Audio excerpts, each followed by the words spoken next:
Bien. Donc, on termine sur un petit rappel sur la notion de l'optimum local, parce qu'on a déjà parlé de cet inconvénient dans des vidéos précédentes concernant les méthodes d'optimisation. Donc, c'est quoi un optimum local? Donc, il y a le cas de minimisation et le cas de maximisation. Donc, on va voir le problème du minimum local ou bien du maximum local selon notre problématique, notre objectif. Donc, ici, par exemple, pour le cas de minimisation, on voit ici, par exemple, c'est un exemple illustratif. On a ici cette courbe-là qui représente le domaine des solutions, mais le domaine de recherche. Donc, on va essayer de trouver le minimum de cette courbe. Donc, ici, visuellement, on voit que le minimum, c'est ce point-là. C'est la solution optimale. C'est le minimum global. Mais il y a d'autres minimums ici. On remarque que ce sont des minimums locaux. Donc, si on va utiliser ou bien lancer une recherche à base, une recherche locale et classique comme la méthode du descente du gradient, donc elle va rapidement donner cette solution-là. Elle va rapidement tomber dans le problème du minimum local. Donc on va trouver, elle va donner comme solution à ce problème d'optimisation le premier optimum local rencontré. Donc vous voyez ici, c'est la solution qui est donnée par la descente, par une recherche locale classique, comme la descente du gradient. Donc vous voyez que la solution ici donnée par cette méthode, elle est très loin de la solution optimale globale, c'est-à-dire du minimum global ici qui est à ce niveau-là. Donc on remarque qu'il y a un blocage d'une heuristique classique dans un minimum local. Et c'est l'inconvénient que la méthode par tabou, améliore. Bien. Ici, on va voir si on va lancer la recherche tabou pour le même problème. Donc vous voyez ici que l'algorithme de la recherche par tabou ne stagne pas ici au niveau de le minimum local. Donc la recherche tabou va continuer sa recherche pour arriver bien sûr à l'optimum global. Donc ici, la solution qui est trouvée par l'heuristique classique pour la recherche tabou, elle ne va pas stagner ici, elle va continuer sa recherche. Bien sûr, ici, elle va utiliser un principe qu'on va expliquer par la suite, c'est le principe des tabous, bien des mouvements interdits. Donc, elle va continuer sa recherche pour atteindre l'optimum global, qui est la solution trouvée par la recherche tabou, bien sûr, après un certain nombre suffisant d'itérations, parce que c'est un algorithme itératif. Donc ici, on a fait une comparaison entre la recherche tabou et une heuristique classique.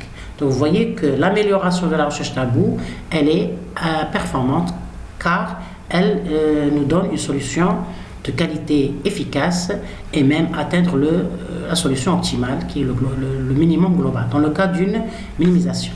On va toucher la même chose ou bien voir la même chose pour le cas de maximisation. Donc j'insiste à présenter les deux cas pour que l'étudiant sache qu'il a deux problèmes. C'est-à-dire lorsqu'on parle du piège de l'optimum local, l'optimum il peut être un minimum ou bien minima local ou bien un maximum ou bien extréma local, bien extrémum local. Donc en cas de maximisation, c'est le même domaine de recherche, mais on cherche les extrémums parce qu'on a une maximisation. Donc la solution, elle trouve dans un extrémum du domaine de recherche, bien de la courbe. Donc vous voyez ici que la même chose, lorsqu'on lance une heuristique classique, par exemple la descente du gradient, donc elle tombe dans le problème de l'extrémum local. D'accord ? Donc, elle donne le premier extrémum local rencontré dans sa recherche. Donc, c'est une solution approchée, mais qui est de qualité moins efficace. Pourquoi ? Parce qu'elle est loin de la vraie solution, ou bien de l'extrémum global. Vous voyez, ou bien l'optimum global. Donc, c'est un inconvénient de l'heuristique basée sur la recherche locale, comme la descente du gradient. Donc il y a ici un blocage d'une heuristique classique dans un extrémum local. Vous voyez ? Donc la recherche tabou, toujours, elle est là, elle était, c'est-à-dire conçue pour améliorer cet inconvénient. Donc elle ne s'arrête pas au niveau ici de l'extrémum local, elle termine sa recherche. Donc la recherche tabou continue sa recherche. L'algorithme, il permet, le principe de l'algorithme permet la continuation de la recherche, bien sûr, jusqu'à arriver à la solution optimal ou bien à l'extrémum global ou bien l'optimum global.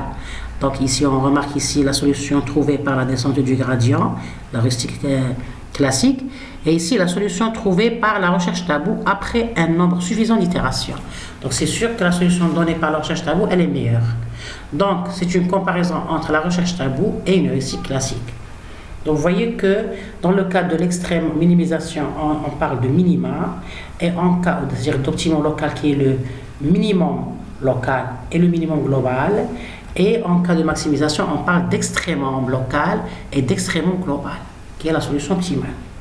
Bien, donc après cette illustration, on va maintenant s'intéresser c'est-à-dire à la nomination tabou. Pourquoi on a nommé cette heuristique une heuristique de recherche par tabou? Donc déjà, on va essayer de comprendre le mot tabou. Donc c'est un mot qui se trouve dans la littérature. Donc le tabou en général, c'est un acte interdit. On dit que cet acte est interdit. Oh, c'est un tabou. C'est un acte interdit. Pourquoi? Parce qu'il touche au sacré, c'est-à-dire à quelque chose d'important. C'est-à-dire qu'il dépasse les limites. Si on fait cet acte-là, on va dépasser les limites qui sont, c'est-à-dire dans un domaine X.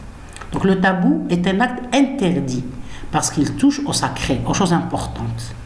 Donc c'est pour ça que cette méthode, qui est la recherche avec tabou, utilise c'est-à-dire ce mot, cette nomination, parce qu'il permet, ou bien c'est-à-dire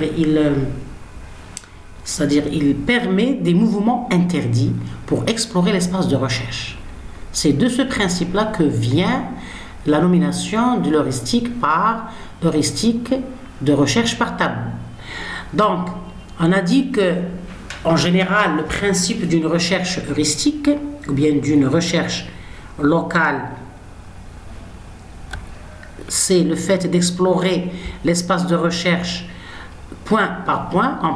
On part d'un point initial et on va explorer le voisinage. Donc on a un point S, on va explorer son voisinage, son voisin S' et l'évaluer. C'est une meilleure solution, c'est bon, sinon on continue.